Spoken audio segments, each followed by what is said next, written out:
What are the latest updates in the controversy surrounding the January 6th protests and the COVID-19 pandemic crisis and the public school crisis? Join Richard Ebeling and James Bovard and me as we examine that question.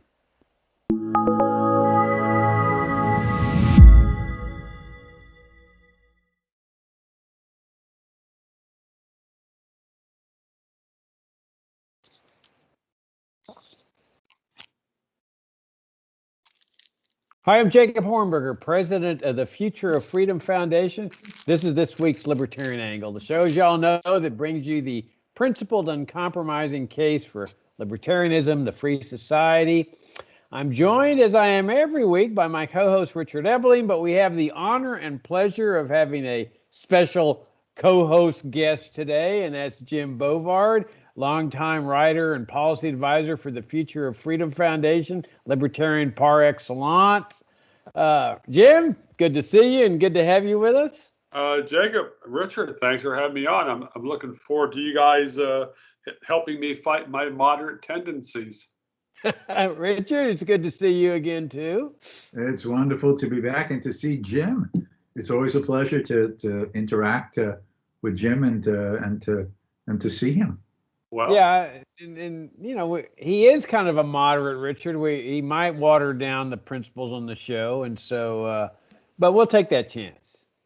All right, so Jim, I just blogged this morning on the January 6th protests. I happened to be listening to a classical music station, and NPR comes on with a WETA. That's the same WETA. One, that's the same one which I listened to, and it was a stupid NPR broadcast.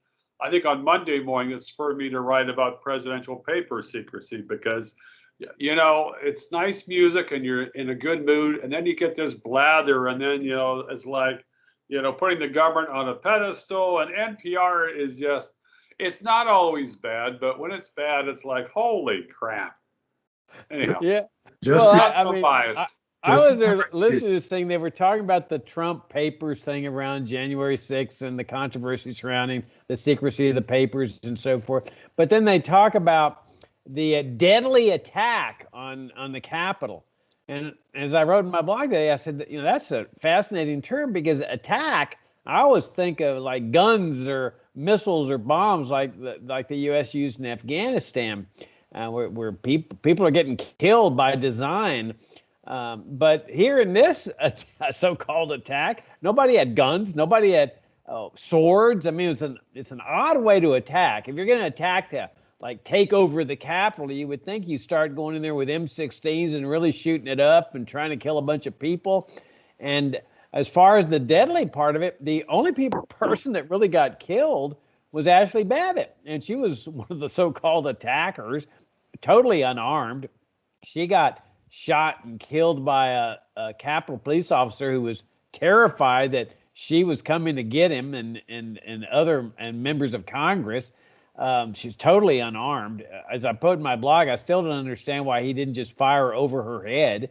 She would have run for cover immediately instead of shooting her dead. And then the other people who died were like heart attacks and strokes, and they were among these so-called attackers too. So I finally concluded that maybe what NPR was talking about was a word attack, that these people were screaming words like tyrant or thief or something like that, and that's what NPR calls a deadly attack. So let me turn to you, Jim, and let me have your perspective on what's going on in this whole thing. Thanks. There was I did a story back in July on this, and I was looking at the court cases they were filing, and they were hyping up the charges. And as far as I could tell, for January 6th, it has a new formula which puts libertarians in great danger, among others, and that is that trespassing plus bad thoughts equals terrorism. And it's they've ladled on all these charges. I mean, the federal prosecutors have gotten so extreme because they're saying this person is a domestic terrorist, this person is a domestic terrorist, and yet they're settling the cases if the people plead guilty to parading in the Capitol for some of them. And chief federal judge for the district, D.C. Beryl Howe, basically said that the federal prosecutors were almost schizophrenic, because they were talking about the horrible things that these people did. And then they were, basically wrist slap type of misdemeanor plea bargains. It's interesting. I was on a panel back in September at the Hillsdale Constitution Day celebration with Julie Kelly. She's done the best stuff on January 6th for American Greatness. She's been on Tucker Carlson quite a bit. She's done a great job of walking through the actual cases and the arguments the federal prosecutors have made in court. And many times it doesn't pass the laugh test, except that the referees on this are places like the Washington Post, who are still scared of the shadow of anyone who doesn't put Joe Biden on a pedestal. Richard, what do you think? Well, I think it just shows the fact that clearly those people who came to the Capitol building that day were insensitive to giving trigger warnings. If they had given trigger warnings to the guards and to some of the frightened congressmen, they could have gone to their safe spaces and played with their crayons and little stuffed toys, and everything would have been fine. But to show up and to use words like freedom, tyranny, objecting to corrupt political behaviors. Oh, well, these are hurtful things, Jacob, hurtful things. And that's terrorism itself. When you say things that are hurtful to others, to accuse them of being power lusting, to being politically manipulative, I mean, that's going to hurt someone's feelings, Jacob, particularly if you're a politician or a bureaucrat or a special interest lobbyist. I mean, don't you have a right to be able to gain other people's money too without their consent and to be held accountable with words against that? I'm just disturbed. I mean, what bothers me the most, not to be so sarcastic, is that how is this going to appear in history books 20 years from now? And I'm not talking the kind of revisionist history that hopefully some future historian with Jim's diligence of research will be able to deliberatively interpret and explain. I'm talking about, since let's face it, government schools are not going to go away in any near future. What are the little kiddies going to be learning about the events of January 6th, 2021? Oh, that aggressive anti-government people who hated America and were all racist and sexist were attempting to undermine the institutions of the country. And thank goodness there were brave people who opposed them and even had to shoot one of these violent threats to overthrow America. And I mean this in the same way as that you read the government school textbooks, FDR saved America. Oh, thank goodness for Lyndon Johnson's Great Society programs. It's now going to be something that's put in the minds of another generation as if this is truth. And it's going to impact how they view the nature of government, the role of government, and the significance and importance of peaceful and proper dissent, disagreement, and argument against what government does, which are traditionally supposed to be protected by the Constitution. Yeah, it's interesting how that will play out. I think the federal court cases that are still proceeding might put a dent in that storyline. It's fascinating to me. The federal judge in a ruling late last night was gushing about how the committee of Congress needs to see Trump's papers, his aides' papers, because they need to get all the facts on what happened on January 6th. She did not have the same level of concern about the 14,000 hours of videotape that were taped inside the U.S. Capitol that show a lot of the behavior of the protesters and the police. And there's also a lot of questions. I mean, the federal judge wants full disclosure, except for the FBI, because the FBI has admitted, I think, that they had some either informants or undercover agents in that group.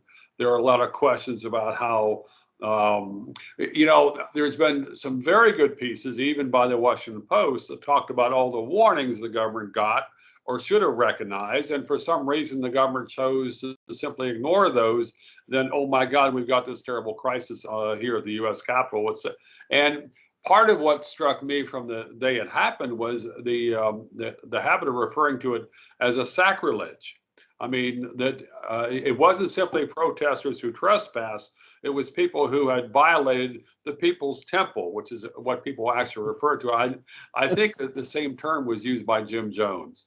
But it was just astounding, and I'm still surprised by it to see the level of just a combination of hysteria, and a lot of the people most upset about this are simply unwilling to look at the facts of, okay, there was open door that policemen stood there when hundreds of protesters came in.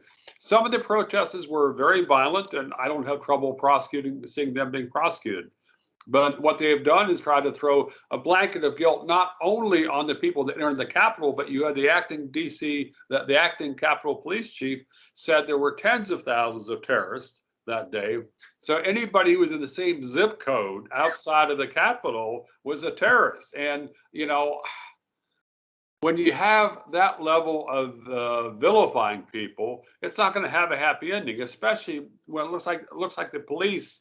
When the police are still refusing to disclose a great deal of information, some of which will probably make them look a hell of a lot worse. Well, if I could just add, you certainly cower in fear about what these intruders have in mind when you notice that they don't cover their faces, unlike Antifa during the preceding summer, while burning down buildings in various American cities.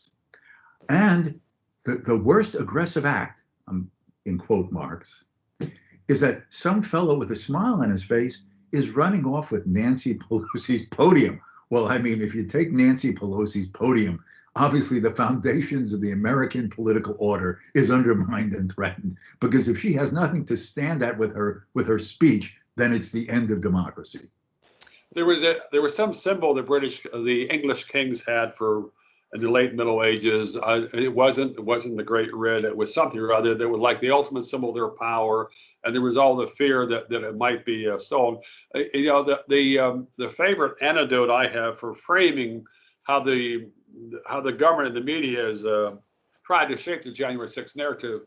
This Chief Judge Beryl Howell, Chief Federal Judge in D.C., was very upset about the guy who went into Nancy Pelosi's office, and she specifically said that it was outrageous that he told a New York Times reporter afterwards that I had scratched my balls while sitting at Nancy Pelosi's desk. And this is like, okay, so if this is a standard, for outrage, it's kind of like, the FBI has done a lot of very, very bad things, but hey, somebody scratched their whatever. So it's like, this is a crisis. So. Well, Richard, you made a point about them not hiding their identities, and they really had the perfect excuse to do that by wearing their COVID masks. I mean, that would have hid their identities. And Jim, I think you made an excellent point about these FBI informants in there, because we know what the FBI did with terrorism cases, that in order to amplify the importance of the FBI in America in the post 9/11 era, make us think that they were keeping us safe and secure. We know that they were setting up a lot of these stings. They were doing the planning, the funding, the orchestrating of these terrorist plots on these hapless Muslim guys, and then they'd bust them and go ballistic with the press and press releases and press conferences and stuff about how they had protected America from terrorism. How do we know that didn't happen here? It's pretty certain that they had these informants there, but we still don't know what their full role was. And if they were there inciting people to go inside, I think that's something that the American people need to know about their FBI. I agree, because if you just flip back 2 to 3 months earlier, you had FBI agents and informants doing that in the plot to kidnap Michigan Governor Whitmer, because the FBI was masterminded that. the court cases on that have kind of hit a bump because it turned out that the lead FBI agent got busted a few months ago for wife beating after he and his wife went to a sex swap party and he wasn't happy what she said afterwards. So the FBI's got a huge black eye on that. But, you know, it's interesting if you look at COINTELPRO, which I guess ran from 1956 to 1971. You know, for 15 years, the FBI had this massive surveillance, intrusion, entrapment operation, and people never knew about it until some American patriots burglarized an FBI branch office in Media, Pennsylvania, and then started to grab the files and started mailing them to newspapers. And that was how COINTEL blew up. Are there other COINTELPROs going on right now? And if so, is it going to be 15 years till we find out about it? Yeah, I think that one of the big overriding issues here is whether they're blowing this thing out of proportion because they lack a crisis environment which they can seize on to expand powers. I mean, we know what they did after 9/11. They milked the 9/11 crisis for everything it was worth with the Patriot Act and all of the, you know, the assassination, torture, assassination, military tribunals. I mean, they went, you know, all the way with that. But, you know, with the troops exiting Afghanistan, they're still killing people in the Middle East, and that might generate another terrorist attack on American soil, just like the interventions before 9/11 did.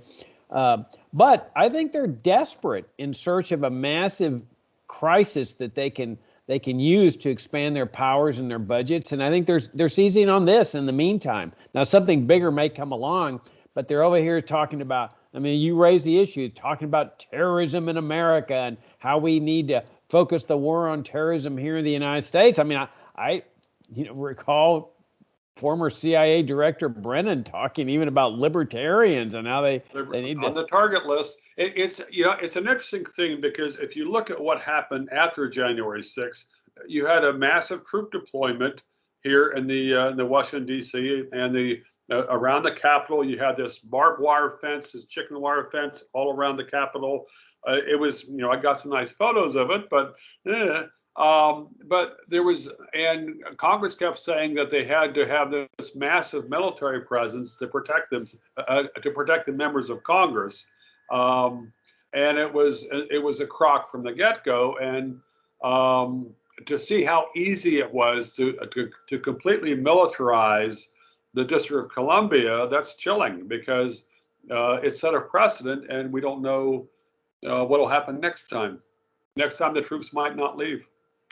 All right, well, let's do some. Go ahead, Richard. To make a historical comparison, even after the attack on Pearl Harbor and the occasional sensationalist acts of Nazi agent sabotage in America, the destroying of a new military vessel that was about to be deployed, it was blown up, I think, in Brooklyn or something, whatever. The thing is, I've never seen pictures of barbed wire or tanks lined up in front of the White House or the Capitol building in the midst of what was, quote, a declared real war.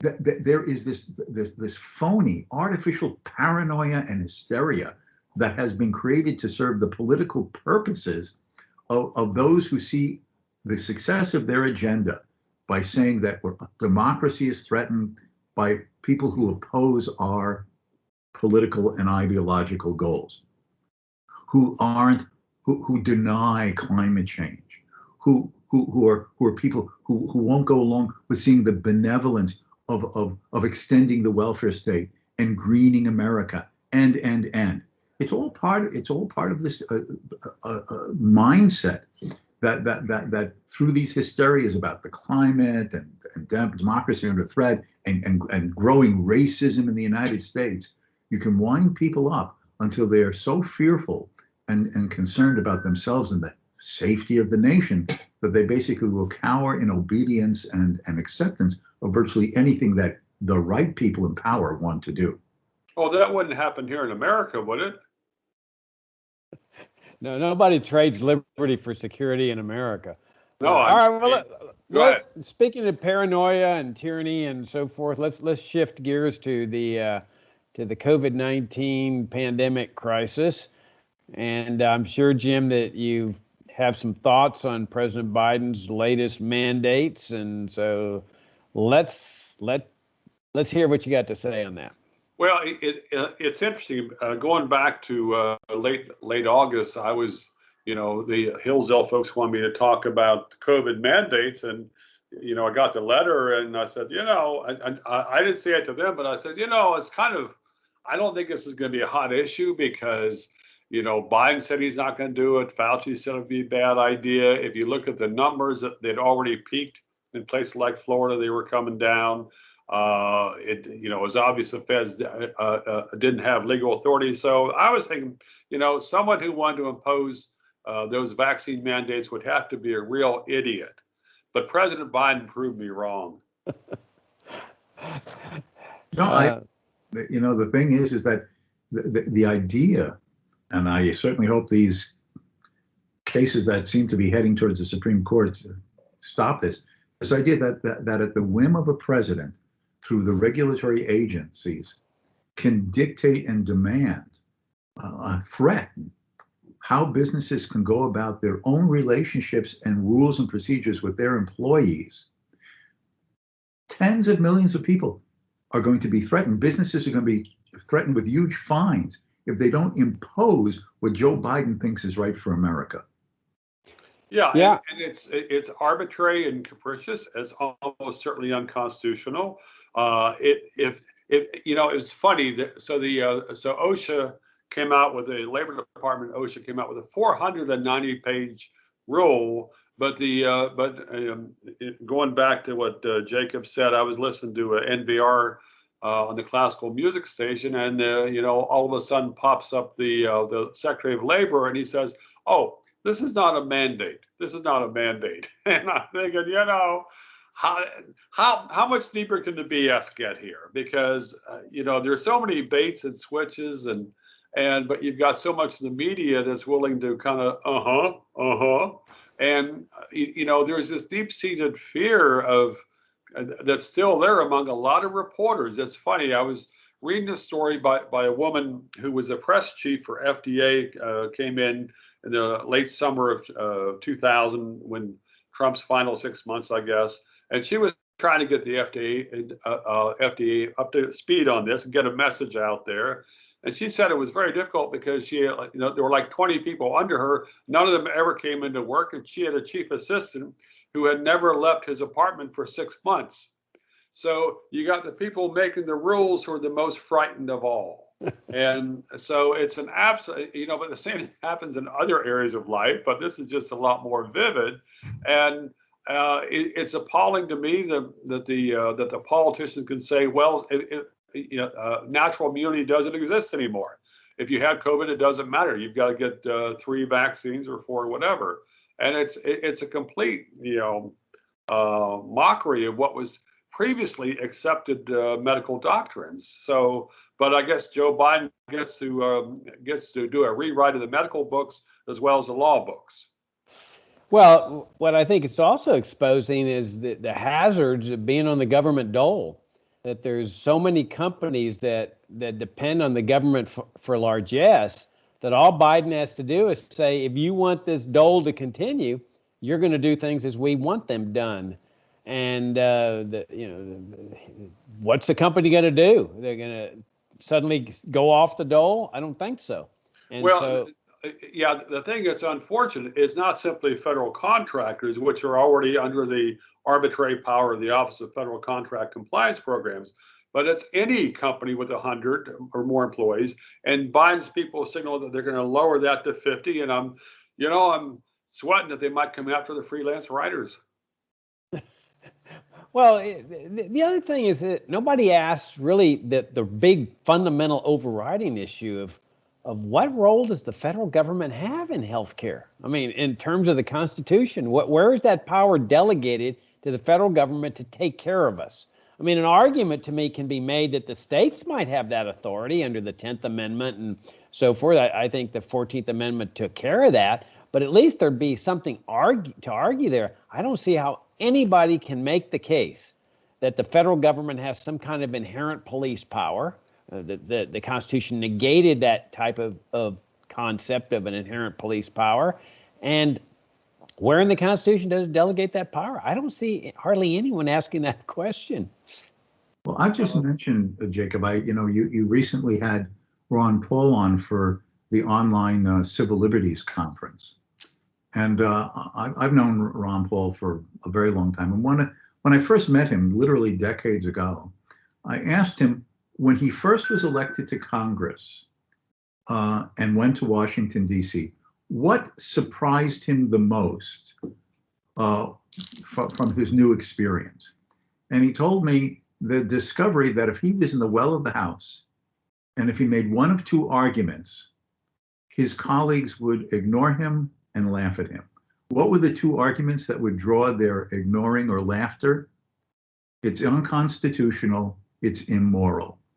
This has no meaning among those in power in Washington. There is no Constitution. It's a nice document sitting under glass, but it is not to use a somewhat twisted phrase, a living document in the sense that it impacts, affects, and influences anybody's thinking. Government is what is wanted to be done by those in power. Well, yeah, I think it'd be great fun if there was a way to buttonhole members of Congress on videotape, hidden or otherwise, and test how much they know about the Constitution. Because I would love to hear the average congressman explain what the Fourth Amendment is and how that constrains federal policies. But I think most of them would just have a blank look and just be, and not only do they not know, they don't care. They just care about re-election. And it has been amusing over the last week to see the number of members of Congress sweating bullets after the results in Virginia and New Jersey. My heart goes out to them. Well, speaking of the electoral results here in Virginia, Jim, I guess you're familiar with what's going on with Loudoun County and the public schools, and the parents are all upset because their books are not included in the school library or excluded from the school library, and became a gubernatorial issue in the recent election. What's your take on all that? Yeah, there was a conservative activist who posted a notice on Twitter thanking the Loudoun County School Board for the election results statewide. There's a guy I know who's got a couple daughters working as teachers in Loudoun County, and he mentioned that there is an awful lot of violence in those schools against teachers that's being swept under the rug. It's not simply the transgender rape case in the girls' bathroom.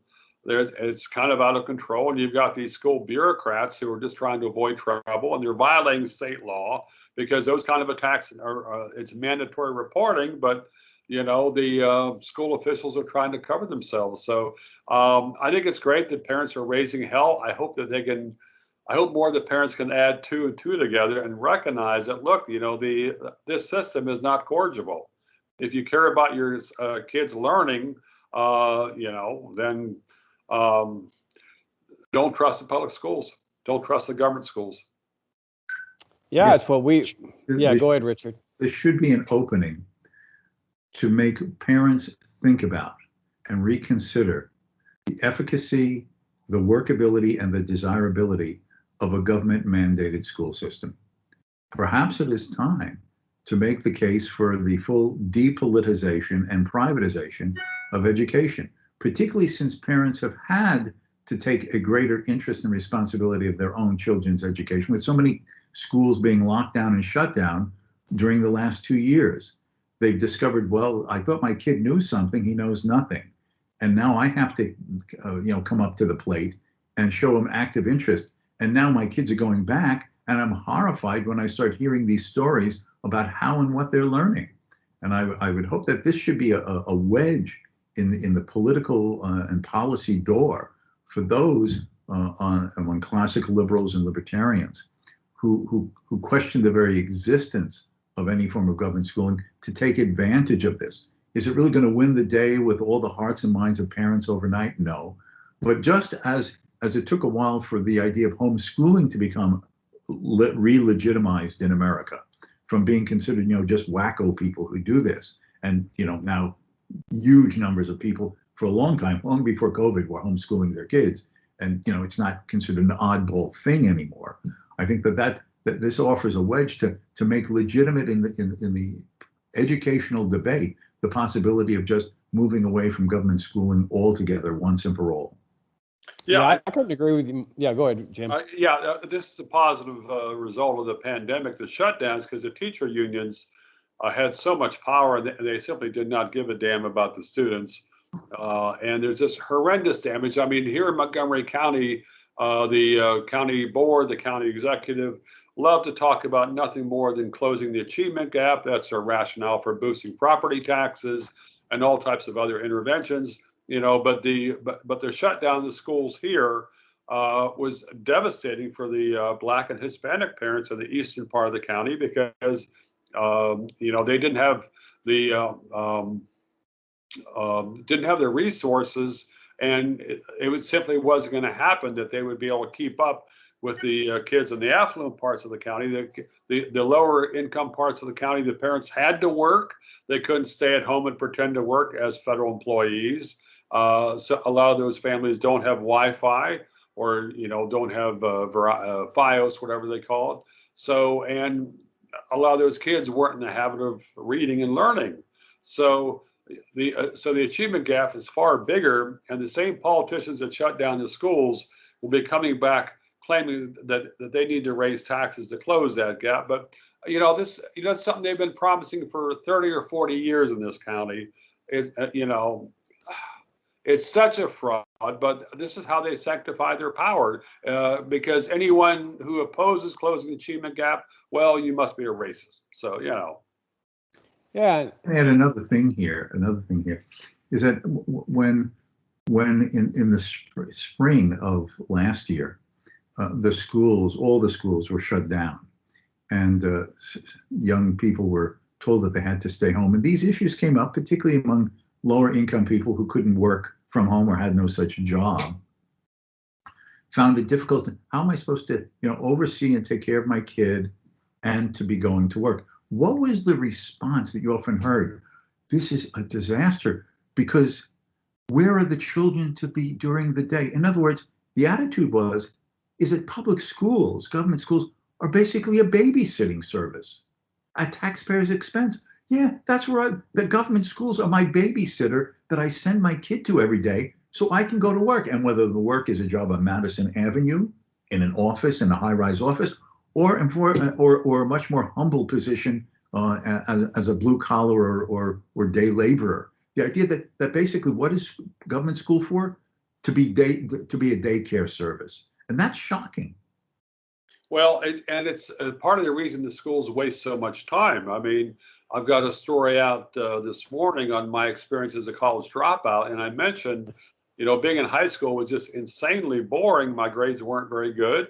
And basically, as soon as I got out of the compulsory class attendance, my love of reading returned. And, that's the thing that changed my life. But that was one of the things, it was so stultifying in government schools. And it's like, and this is happening to a hell of a lot of millions of other kids as well. But the system is simply perpetuating its own power and its own prerogative. So. Well, I read your article, Jim. It's at Mises.org, MISES.org, and it's a fantastic article. I highly recommend it for y'all to read it. And yeah, man, I mean, I think the hope of this is that parents realize that no matter how much fuss they create at these school board meetings, nothing's going to change. The state controls the educational system. Now, they may take somebody's viewpoint into consideration, but they're the ones that are going to finally make the decision. And as long as people remain mired in this mindset of, I need to reform the system, I got to reform the system, you're going to still have this horrendous crisis, fights, political battles, and that hopefully, as Richard's suggesting, people will figure out, hey, the libertarians have been right from the beginning. We need to just get the state entirely out of education, just like our ancestors did with religion, and have a total free market educational system. It's really the only way to make sure that everybody gets what he wants. Well, it would also help kids learn. So, I mean, that, is kind of the whole point. So, but they might learn the wrong things, or they might not use the correct pronouns.